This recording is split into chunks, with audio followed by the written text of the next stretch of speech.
Welcome sa Network Enthusiast PH. Ngayon, isa-set up natin ang ating D-Link N300 DIR612 as range extender or repeater mode. And maganda tong range extender mode kung gusto nyong i-extend ang inyong network without using wires. Sa ating tutorial, ang ating smartphone po ang ating gagamitin. Bago tayo magsimula, buksan muna natin ang ating D-Link N300 DIR612 at i-check natin ang ilalim nito para sa default IP address. Pati na rin yung SSID or yung Wi-Fi name at yung WPS pin kasi yan ang gagamitin natin as Wi-Fi password. Ngayon naman, buksan natin yung ating Wi-Fi connection. And then, hanapin natin yung SSID ng ating D-Link DIR612. And then, i-type natin yung password na makikita rin sa ilalim ng ating D-Link router. Okay? So, i-type na natin yung password.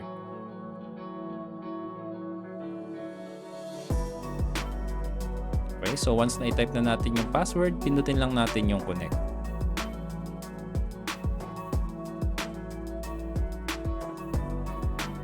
So, once connected na tayo, punta lang tayo sa ating web browser. Okay? So, dito sa ating web browser, i-type lang natin yung 192.168.0.1. Okay? So, yung IP address is 192.168.0.1. Okay? So, type lang natin yung go dyan. Okay? Tayin lang natin makapunta sa ating web UI. And then, as a first time na mag-set up, pindutin lang natin yung start. Okay? And then, yes lang natin dito sa English. And then, pindutin lang natin yung continue. Okay? So, since range extender mode or repeater mode yung ating gagawin, piliin natin yung Wi-Fi, okay, sa drop down. And then dito, sa work mode, pipiliin natin hindi yung WISP repeater, kundi yung repeater lang. Okay? So, dapat naka-repeater mode yung ating work mode, okay? So, double check nyo yung connection mode, dapat Wi-Fi, and then yung work mode ay repeater, okay? So, once na ilagay nyo na yan sa drop-down, pindutin nyo yung next. And then dito naman, piliin nyo lang yung checkbox sa LAN, dapat automatic, okay? So, dapat i-check nyo yan. And then dito naman, yung host name, huwag nyo kakalimutan yan, maganda isulat nyo na yan sa papel. Ang ating host name ay D-Link KAP then 0 cab.local. Okay? So, tandaan natin yan. Okay?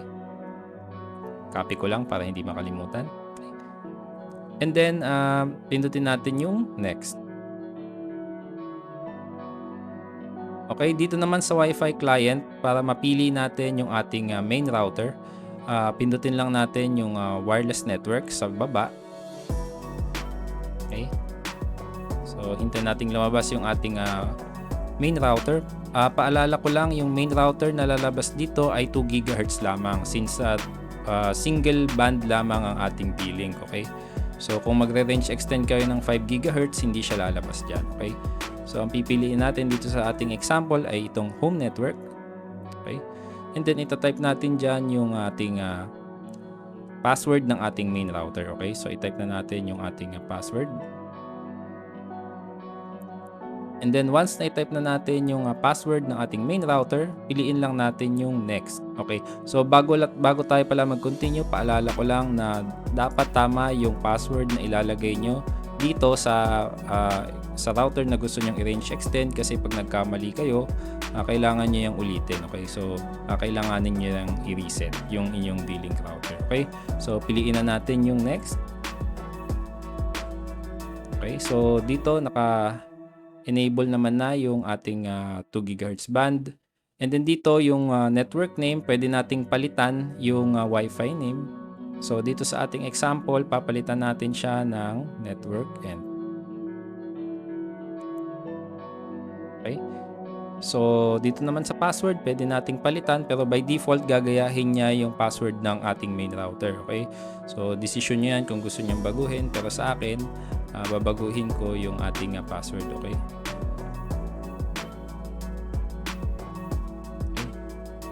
And once na i-type na natin yung ating bagong Wi-Fi name and then yung password, pindutin natin yung next. And then dito naman yung ating password para sa ating web UI. Just in case gusto nyo accessin ulit, ito yung password na gagamitin nyo para ma-access ulit yung web UI. Okay, so i-type natin yung ating password. And then i-confirm lang natin yan or ulitin lang natin yan dito sa ibaba.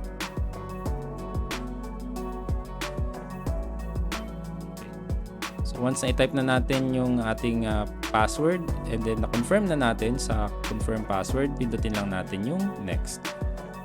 Okay, sorry, nagkamali tayo. Okay, so ulitin natin. Okay, so next lang natin. And then dito makikita nyo yung summary ng changes na ginawa natin. Okay, so kung okay na kayo dyan, pindutin nyo lang yung apply. Okay. So mababasa nyo dito, the device may be lost after applying the settings. Okay, bago tayo mag-continue. So most likely madidisconnect tayo pag pinindot na natin tong okay. Okay, so press lang natin yung okay and then magpo-proceed na yung ating or pag-process na yung ating changes na ginawa natin. Okay, and then dito sa applying settings, wait lang natin matapos yung progress para ma-complete yung pag-change natin ng repeater mode para sa D-Link DIR612.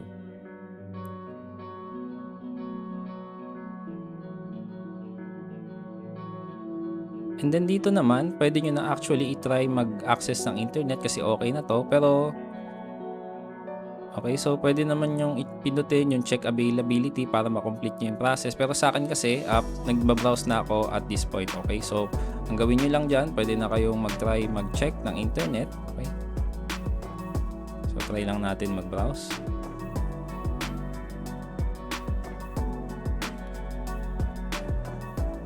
Okay, so yan, kung makikita nyo, na-access na natin yung ating internet. And ganun lang siya kadali. Paalala lang, just in case na pagkatapos nyong i-set up yung repeater mode pero wala pa rin kayong internet connection, ang gawin nyo i-on and off nyo lang yung inyong D-Link router. So yung sa akin ginawa ko, tinanggal kabit ko lang yung saksakan. So after kong mai-on ulit yung D-Link router, ang ginawa ko kumunik ulit ako dun sa Wi-Fi name na ginawa natin kanina. And then, nag-try akong mag-browse to check if may internet connection na. So, eventually naman, nagkaroon ng internet connection pagkatapos ko yung gawin. So, in case na mangyari din yun sa inyo, ganun lang din yung gawin nyo para ma-check kung meron ng internet connection. So, ayun yung ating pag-setup ng range extender mode or repeater mode sa ating D-Link DIR612 N300. Nga pala, huwag niyong kalimutang mag-like at mag-subscribe at i-click yung bell icon dahil malaking tulong yon para masuportahan yung channel natin. Salamat sa panonood!